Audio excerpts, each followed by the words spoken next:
Hello friends, welcome to my channel Aarambh classes. आज के इस वीडियो में हम लोग बीपीएससी टीआरई के लिए क्लास 6 to 8, 9, 10th और 11, 12th के लिए जियोग्राफी के क्वेश्चंस को आपके साथ सॉल्व करेंगे।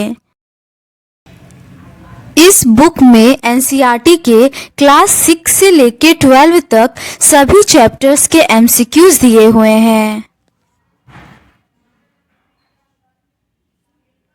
इस बुक में BPSC TRE 1, 2, 3, DSSB TGT PGT, KVS TGT PGT, NVS TGT PGT, EMRS TGT PGT में कुल मिलाकर 91 क्वेश्चन पेपर के एनसीईआरटी बेस्ड क्वेश्चंस दिए हुए हैं।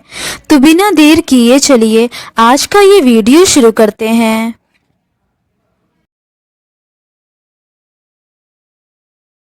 चैप्टर 5 तक के क्वेश्चंस का डिस्कशन हम लोगों ने इस सीरीज के प्रीवियस पार्ट में कर लिया है। आज हम लोग मानव भूगोल के मूल सिद्धांत से संबंधित प्रश्नों का डिस्कशन आपके साथ करेंगे।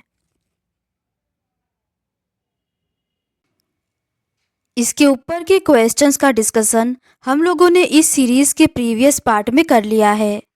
आज हम लोग उसके आगे के क्वेश्चंस का डिस्कशन आपके साथ करेंगे।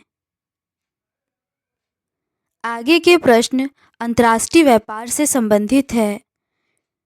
क्वेश्चन नंबर 139 है, निम्नलिखित में से किसको अंतर्राष्ट्रीय व्यापार में शामिल नहीं किया जाता है?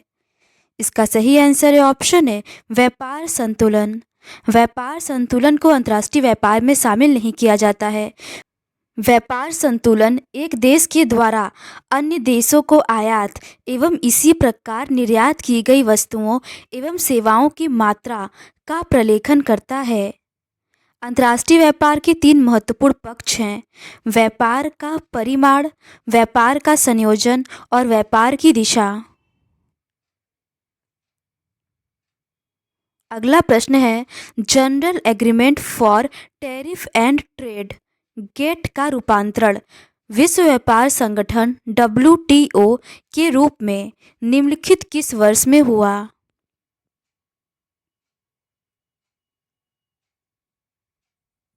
इसका सही आंसर है option C 1995। General agreement for tariff and trade का रूपांतरण विश्व व्यापार संगठन के रूप में 1995 में जिनेवा में हुआ। विश्व व्यापार संगठन का मुख्यालय जिनेवा में स्थित है। 1948 में विश्व को उच्च सीमा शुल्क और विभिन्न प्रकार की अन्य बाधाओं से मुक्त कराने हेतु कुछ देशों के द्वारा गेट का गठन किया गया। विश्व व्यापार संगठन एकमात्र ऐसा अंतर्राष्ट्रीय संगठन है जो राष्ट्रों के मध्य वैश्विक नियमों का व्यवहार करता है। यह विश्वव्यापी व्यापार तंत्र के लिए नियमों को नियत करता है और इसके सदस्य देशों के मध्य विवादों का निपटारा करता है। विश्व व्यापार संगठन दूरसंचार और बैंकिंग जैसी सेवाओं तथा अन्य विषयों जैसे बौद्धिक संपदा अधिकार के व्यापार को भी अपने कार्यों में सम्मिलित करता है। अगला प्रश्न है, विश्व व्यापार संगठन का अस्तित्व निम्नलिखित में से किस वर्ष में आया? इसका सही आंसर है ऑप्शन है 1995 में। अगला प्रश्न है, निम्नलिखित में से विश्व व्यापार संगठन का मुख्यालय कौन सा है? इसका सही आंसर है ऑप्शन सी जिनेवा में। अगला प्रश्न है, general agreement for tariff and trade का गठन निम्नलिखित वर्षों में से कब हुआ? इसका सही आंसर इन चारों ही ऑप्शंस में नहीं दिया गया है। इसका गठन 1995 में हुआ था। अगला प्रश्न है, organisation of petroleum exporting countries का मुख्यालय निम्नलिखित नगरों में से कहाँ पर स्थित है? इसका सही आंसर है ऑप्शन है वियना में। Organisation of petroleum exporting countries OPEC का मुख्यालय ऑस्ट्रिया की राजधानी वियना में अवस्थित है। ओपेक की स्थापना 1949 में हुई थी। वर्तमान में 13 देश ओपेक के सदस्य हैं, जिसमें Nigeria, Indonesia, Kuwait, Ecuador, Venezuela, Iran, Saudi Arab, Algeria, Qatar, UAE, Iraq, Libya तथा अंगोला शामिल हैं। अगला प्रश्न है, यूरोपीय संघ का मुख्यालय निम्नलिखित में से कहाँ पर स्थित है? इसका सही आंसर है ऑप्शन सी, ब्रुसेल्स में। यूरोपीय संघ का मुख्यालय बेल्जियम की राजधानी ब्रुसेल्स में स्थित है। यूरोपियन संघ 27 देशों का एक ऐसा समूह है जो यूरोपीय क्षेत्र के आर्थिक और सामाजिक विकास के लिए समर्पित है। इस संघ के कुछ देश आधिकारिक तौर पर मुद्रा के रूप में यूरो का उपयोग करते हैं, जबकि कुछ देश यूरो का उपयोग नहीं करते हैं। अगला प्रश्न है, यूरोपीय संघ का निम्नलिखित में से कौन सा मुख्यालय है? इसका सही आंसर है ऑप्शन ए, ब्रुसेल्स, बेल्जियम। आगे के प्रश्न मानव प्रजातियां एवं जनजातियों से संबंधित है। क्वेश्चन नंबर 147 है, शिरस्य सूचकांक प्रभावित होता है। इसका सही आंसर है ऑप्शन सी, जीन से।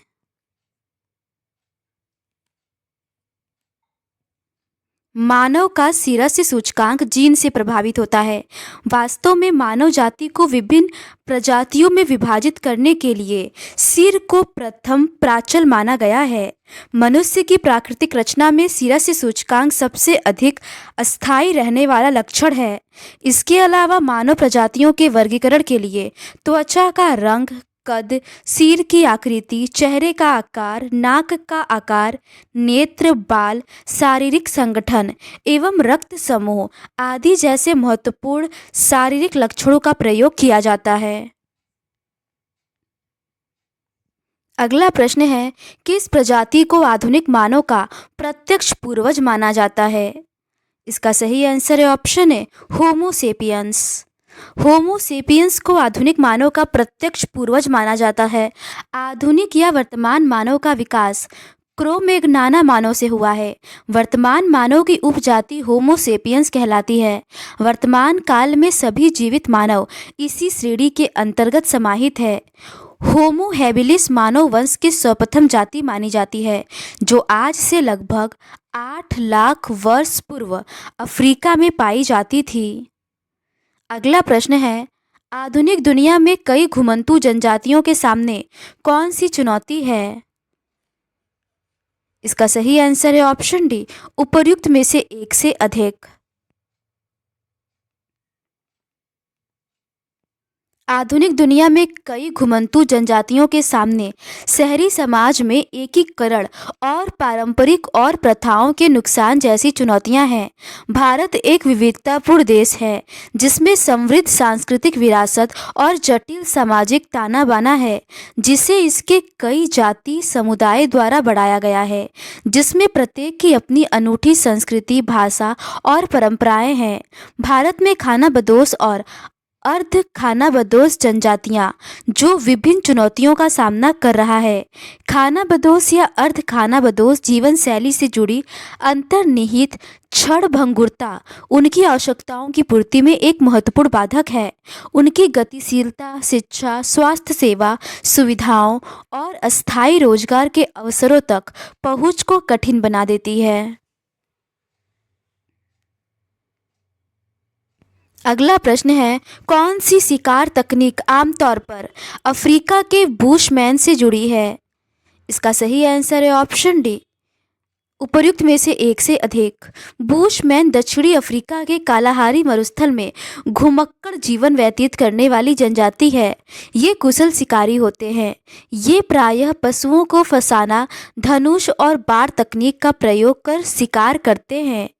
बी और सी दोनों सही है। ये पशुओं की बोली की नकल करने में भी प्रवीण होते हैं। जब कोई पशु जलाशय में पानी पीने के लिए आता है तो बुशमैन छिपकर धनुष बाण से उस पर प्रहार कर देते हैं। ये लोग बड़े पशुओं को घेर कर पहले कीचड़ में फंसा देते हैं और बाद में लाठी डंडे से पीटकर मार डालते हैं। बुशमैन के अस्त्र शस्त्रों में धनुष, बाण, फेंक कर मारने वाली छड़ियाँ, भूमि खोदने के लिए लकड़ियाँ आदि प्रमुख हैं। अगला प्रश्न है, उत्तरी कनाडा में एस्किमो की आवश्यकता की वस्तुओं को डैश द्वारा पहुँचाया जाता है? इसका सही आंसर है ऑप्शन सी, वायु मार्ग द्वारा। उत्तरी कनाडा में एस्किमो की आवश्यकता की वस्तुओं को वायु मार्ग द्वारा पहुंचाया जाता है। वायुयान जमी हुई भूमि के अवरोध से प्रभावित हुए बिना उत्तरी कनाडा में एस्किमो के लिए अनेक प्रकार की वस्तुएं लाते हैं। अगला प्रश्न है, मसाई समुदाय के संबंध में निम्न कथन को पढ़िए और नीचे दिए गए कूट का प्रयोग कर सही उत्तर चुनिए। पहला कथन है, मसाई परंपरागत रूप से घुमंतू और चारवाहक समुदाय हैं। दूसरा कथन है, यह पश्चिमी अफ्रीका के अधिक वर्षा वाले क्षेत्र में रहते हैं। इसका सही आंसर है ऑप्शन सी। कथन 1 सही है, परंतु कथन 2 गलत है। पूर्वी अफ्रीका के कीनिया, तंजानिया और पूर्वी युगांडा के पठारी क्षेत्रों में निवास करने वाली मसाई जनजाति परंपरागत रूप से घुमंतू और चरवाहक समुदाय हैं। इनका अधिकांश निवास स्थल विक्टोरिया झील के पूर्व में होता है, जो अफ्रीका के महान भ्रंश घाटी से खंडित है। इनकी अर्थव्यवस्था का मुख्य आधार पशुपालन है। मसाई झोपड़ियों में रहते हैं, जिनकी आकृति अंडाकार होती है। इनके झोपड़ियों को क्राल के नाम से जाना जाता है। अगला प्रश्न है, निम्नलिखित में से किसमें लोग भोजन, पहनावा और शरण के लिए पशुओं पर निर्भर रहते हैं? इसका सही आंसर है ऑप्शन सी, चलवासी पशुचारण। चलवासी पशुचारण में लोग भोजन, पहनावा और शरण के लिए पशुओं पर निर्भर रहते हैं।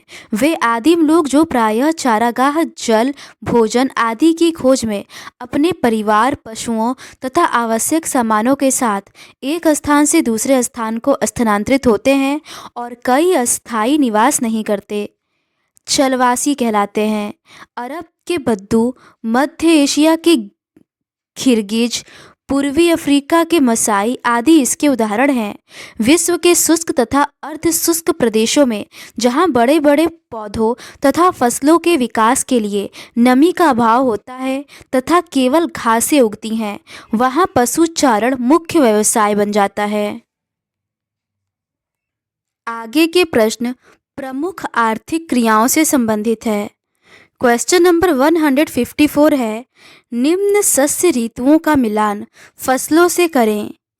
इसका सही आंसर है ऑप्शन डी। खरीफ का कपास होगा, रबी का सरसों होगा और जायद का चारा होगा। अगला प्रश्न है, मानव गतिविधियां जो आय उत्पन्न करती हैं उन्हें क्या कहते हैं? इसका सही आंसर है ऑप्शन सी, आर्थिक गतिविधियां। मानव गतिविधियां जो आय उत्पन्न करती हैं उन्हें आर्थिक गतिविधियां कहते हैं। आर्थिक गतिविधियां मूलतः आर्थिक क्रियाओं, कृषि, पशुपालन, मत्स्य खेत, बागवानी, खनन एवं उत्खनन, विनिर्माण उद्योग, परिवहन एवं संचार, व्यापार एवं वाणिज्य सेवाओं आदि के स्थानिक प्रतिरूपों के अध्ययन तथा विश्लेषण से संबंधित है। आर्थिक गतिविधियां आर्थिक भूगोल के अंतर्गत आता है, जिसमें मानव की आर्थिक क्रियाएं जैसे कृषि, उद्योग, पर्यटन, व्यापार एवं परिवहन, अवस्थापना तत्व एवं सेवाओं का अध्ययन किया जाता है।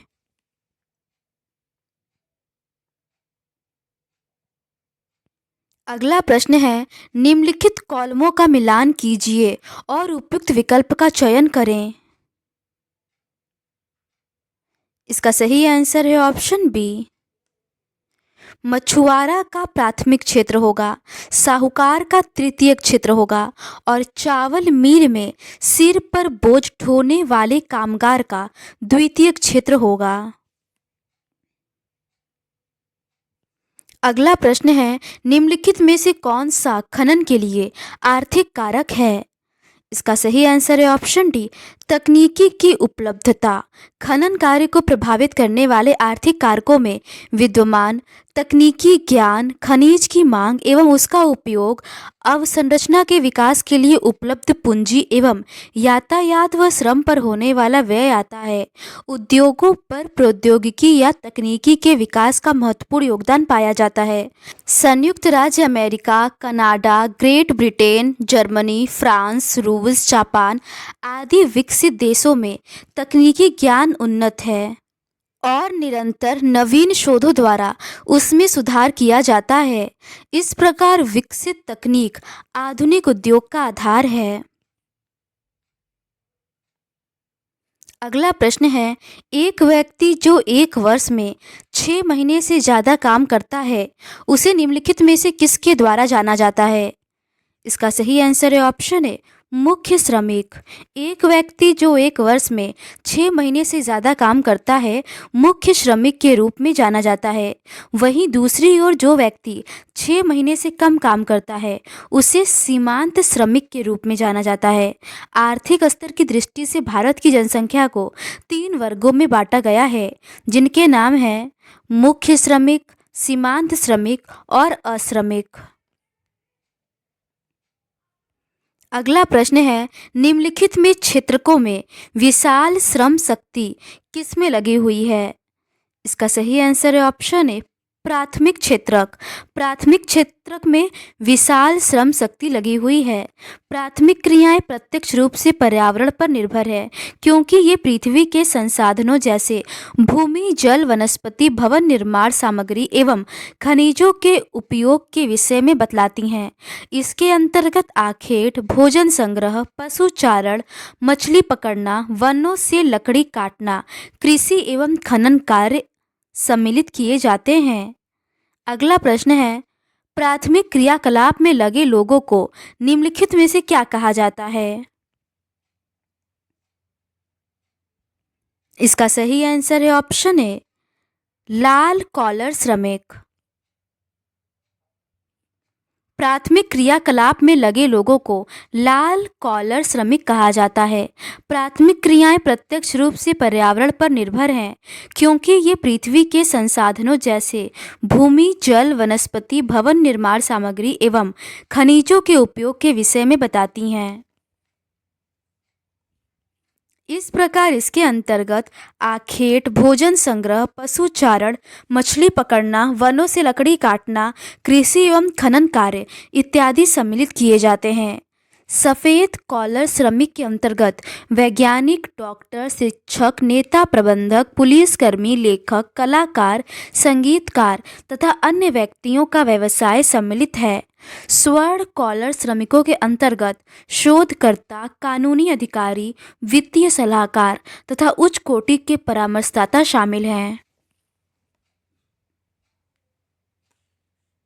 अगला प्रश्न है, मानव इतिहास में निम्नलिखित में से सबसे प्रारंभिक गतिविधि कौन सी है?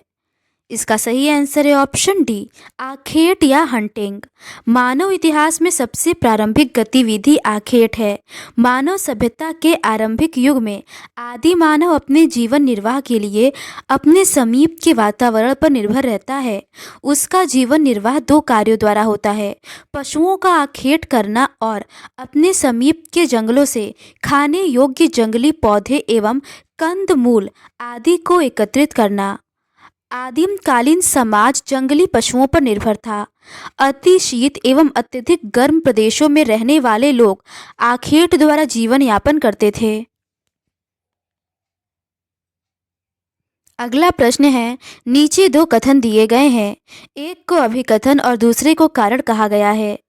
अभिकथन है, जब हम प्राकृतिक संसाधनों का दोहन करके किसी वस्तु का उत्पादन करते हैं तो यह प्राथमिक क्षेत्र की एक गतिविधि होती है। कारण है, ऐसा इसलिए है क्योंकि यह हमारे द्वारा बाद में बनाए जाने वाले अन्य सभी उत्पादों के लिए आधार बनाता है। उपरोक्त कथनों के संदर्भ में नीचे दिए गए विकल्पों में से सही उत्तर का चयन करें। इसका सही आंसर है ऑप्शन ए, अभिकथन और कारण दोनों सही है और आर ए की सही व्याख्या है।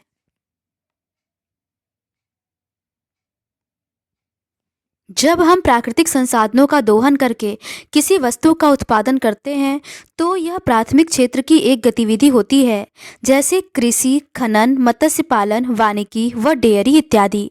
ऐसा इसलिए है क्योंकि यह हमारे द्वारा बाद में बनाए जाने वाले अन्य सभी उत्पादों के लिए आधार बनाता है। अगला प्रश्न है, प्राथमिक क्षेत्र में डैश के जैसे आर्थिक क्रियाकलाप शामिल होते हैं। पहला है वानिकी, दूसरा है खनन। इसका सही आंसर है ऑप्शन डी, पहला और दूसरा दोनों। प्राथमिक क्षेत्र में वे सभी गतिविधियां शामिल हैं जिनका अंतिम उद्देश्य प्राकृतिक संसाधनों का दोहन करना है। इसमें कृषि, मछली पकड़ना, वानिकी, खनन आदि शामिल हैं। अगला प्रश्न है, प्राप्ति के तरीकों और अयस्क की प्रकृति के आधार पर खनन के प्रकार निम्नलिखित में से कौन से हैं? पहला है सतही खनन, दूसरा है भूमिगत खनन, तीसरा है उथला खनन और चौथा है गहरा खनन। इसका सही आंसर है ऑप्शन ए, पहला और दूसरा, सतही खनन और भूमिगत खनन। प्राप्ति के तरीकों और अयस्क की प्रकृति के आधार पर खनन दो प्रकार के होते हैं, सतही या धरातली खनन और भूमिगत खनन। धरातली खनन को विस्तृत खनन भी कहा जाता है। जब अयस्क धरातल से नीचे गहराई में होता है तब भूमिगत अथवा कूपकी खनन विधि का प्रयोग किया जाता है। पेट्रोलियम और प्राकृतिक गैस धरातल से बहुत नीचे पाए जाते हैं। उन्हें बाहर निकालने के लिए गहन कूपों की खुदाई की जाती है। इसे प्रवेदन कहते हैं। अगला प्रश्न है, ताजे पानी में मत्स्य उत्पादन मुख्यतः डैश में होता है? इसका सही आंसर है ऑप्शन ए, झील। ताजे पानी में मत्स्य उत्पादन मुख्यतः झील में होता है।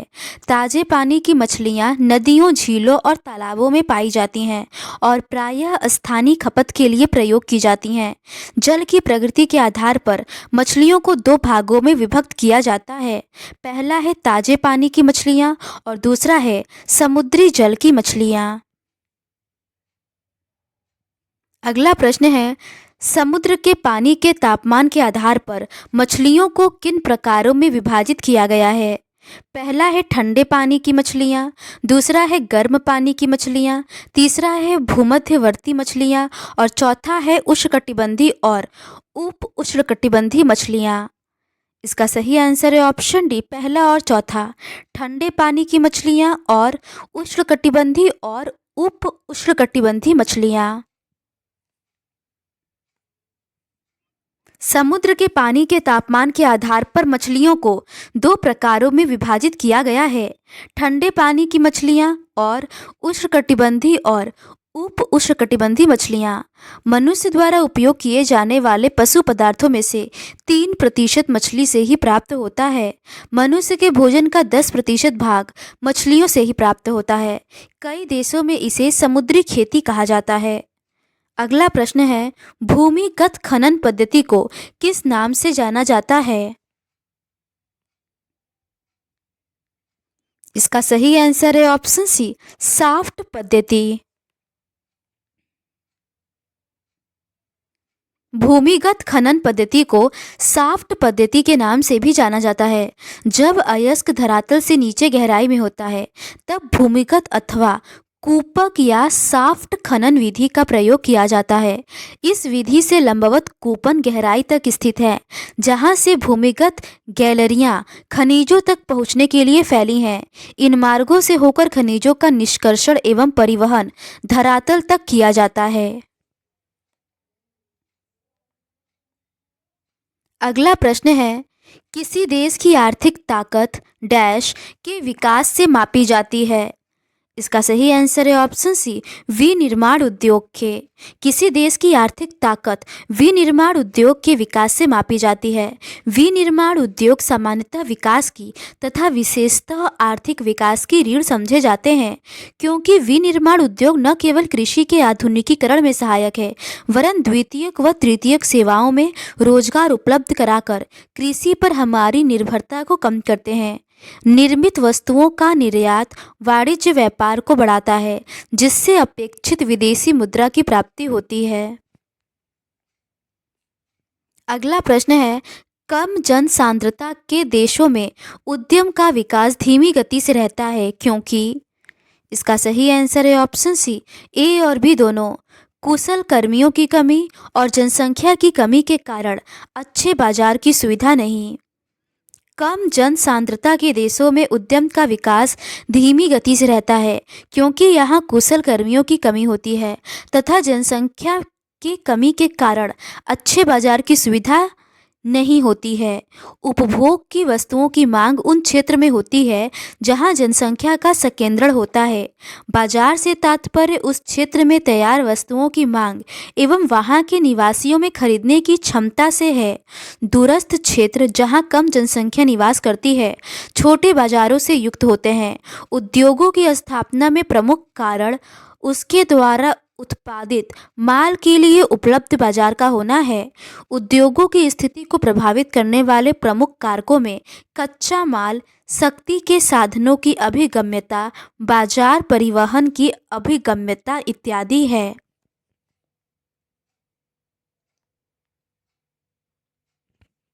अगला प्रश्न है, उद्योग को स्थापित करने के लिए निम्नलिखित में से सबसे महत्वपूर्ण कारक कौन सा है? इसका सही आंसर है ऑप्शन डी, उत्पादन लागत की कमी। उद्योग को स्थापित करने के लिए सबसे महत्वपूर्ण कारक उत्पादन लागत की कमी है। इसके अतिरिक्त औद्योगिक अवस्थिति को प्रभावित करने वाले कारकों में कच्चे माल की उपलब्धता, श्रम शक्ति, पूंजी, परिवहन और बाजार अन्य प्रमुख कारक हैं। कभी कभी सरकार कम दाम पर विद्युत उपलब्धता, कम परिवहन लागत, अन्य अवसंरचना जैसे प्रोत्साहन प्रदान करती है ताकि पिछड़े क्षेत्रों में भी उद्योग स्थापित किया जा सके। अगला प्रश्न है, विनिर्माण उद्योग को विकास की रीढ़ समझा जाता है क्योंकि पहला है यह कृषि पर आर्थिक निर्भरता को कम करता है, दूसरा है यह कृषि का आधुनिकीकरण करता है और तीसरा है निर्मित वस्तुओं का आयात, वाणिज्य व व्यापार को बढ़ाता है। इसका सही आंसर है ऑप्शन ए, पहला और दूसरा। विनिर्माण वह प्रक्रिया है जिसमें कच्चे माल को एक प्रक्रिया से गुजार कर अंतिम उत्पाद को बनाया जाता है। विनिर्माण उद्योग को विकास की रीढ़ समझा जाता है क्योंकि यह कृषि पर आर्थिक निर्भरता को कम करता है और कृषि का आधुनिकीकरण करता है। औद्योगिक विकास से देश में गरीबी और बेरोजगारी में कमी आती है, पिछड़े क्षेत्र में क्षेत्रीय असमानता कम होती है और विनिर्मित वस्तुओं के निर्यात से विदेशी मुद्रा की प्राप्ति होती है। अगला प्रश्न है, कागज उद्योग का स्थान निर्धारण में निम्न में से कौन सा घटक अत्यधिक प्रभाव डालता है? इसका सही आंसर है ऑप्शन ए, कच्चे माल की उपलब्धि और निकटता। कागज उद्योग का स्थान निर्धारण कच्चे माल की उपलब्धि और निकटता अत्यधिक प्रभाव डालता है। कागज बनाने की कला का आविष्कार चीन में ईसा से 300 वर्ष पूर्व हुआ था। भारत में इसकी शुरुआत 10वीं सदी में हुई। देश में आधुनिक तरीके से कागज बनाने की प्रथम मिल की स्थापना श्रीरामपुर, पश्चिम बंगाल में हुई, जो असफल रही। उसके बाद बाली, लखनऊ तथा टीटागढ़ में नए कारखाने लगाए गए। यद्यपि कागज उद्योग में सेलुलोज लुगदी को कच्चे माल के तौर पर इस्तेमाल किया जाता है, जिसे मुलायम लकड़ी, बांस, घास, गन्ना की खोई, पुराने कपड़े और रद्दी कागज से बनाया जाता है। अगला प्रश्न है, पेपर बनाने में कच्चे माल के रूप में प्रयोग होने वाली महत्वपूर्ण घास डैश है। इसका सही आंसर है ऑप्शन सी, बांस। अगला प्रश्न है, स्वामित्व के आधार पर उद्योग वर्गीकृत किए गए हैं। इसका सही आंसर है ऑप्शन डी, लोक क्षेत्रक, निजी क्षेत्रक तथा संयुक्त एवं सहकारी क्षेत्रक। स्वामित्व के आधार पर उद्योग को निम्नलिखित 4 प्रकारों में वर्गीकृत किया जाता है। सार्वजनिक क्षेत्र में लगे सरकारी एजेंसियों द्वारा प्रबंधित तथा सरकार द्वारा संचालित उद्योग। दूसरा है निजी क्षेत्र के उद्योग जिनका एक व्यक्ति के स्वामित्व में संचालित होना है। तीसरा है संयुक्त क्षेत्र, राज्य सरकार व निजी क्षेत्र का संयुक्त प्रयास से चलाए जाते हैं। चौथा है सहकारी क्षेत्र, जिसका स्वामित्व कच्चे माल की पूर्ति करने वाले उत्पादकों, श्रमिकों या दोनों के हाथ में होता है।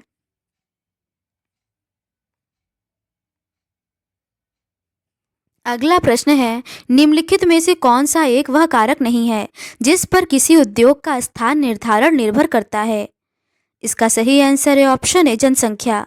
उद्योगों की अवस्थिति को प्रभावित करने वाले कारक कच्चे माल की उपलब्धता, भूमि, पूंजी, उद्यमी, जलवायु, बाजार और आधारभूत अवसंरचना प्रमुख है, जबकि जनसंख्या ऐसा कारक है जिस पर किसी उद्योग का स्थान निर्धारण निर्भर नहीं करता है। पूंजी एवं व्यवसाय का संयोजन भी उद्योग की अवस्थिति हेतु महत्वपूर्ण है। कच्चा माल, भार ह्रास वाले कच्चे माल का उपयोग करने वाले उद्योग उन प्रदेशों में स्थापित किए जाते हैं जहां ये उपलब्ध होते हैं। भारत के अधिकांश लोहा इस्पात उद्योग या तो कोयला क्षेत्रों के निकट स्थित हैं अथवा लौह अयस्क के स्रोतों के निकट स्थित हैं। बाजार निर्मित उत्पादों के लिए निर्गम उपलब्ध कराती है। भारी मशीन के औजार, भारी रसायनों की स्थापना उच्च मांग वाले क्षेत्रों के निकट की जाती है क्योंकि ये बाजार अभिमुख होते हैं। उद्योगों के लिए कुशल श्रमिकों की आवश्यकता होती है। भारत में श्रम बहुत गतिशील है तथा जनसंख्या अधिक होने के कारण बड़ी संख्या में उपलब्ध हैं। अगला प्रश्न है, एक उद्योग का स्थान काफ़ी हद तक निम्नलिखित में से किस कारक पर निर्भर करता है? पहला है कच्चा माल, दूसरा है जलवायु। इसका सही आंसर है ऑप्शन ए, पहला और दूसरा दोनों पर। अगला प्रश्न है, निम्नलिखित में से कौन सा कारकों का संयोजन किसी उद्योग की अवस्थिति के लिए सही है? इसका सही आंसर है ऑप्शन सी, पूंजी और व्यवसाय।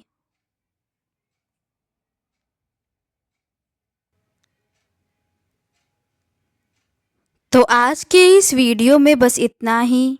बाकी के रिमेनिंग क्वेश्चंस का डिस्कशन हम लोग इस सीरीज़ के नेक्स्ट पार्ट में करेंगे।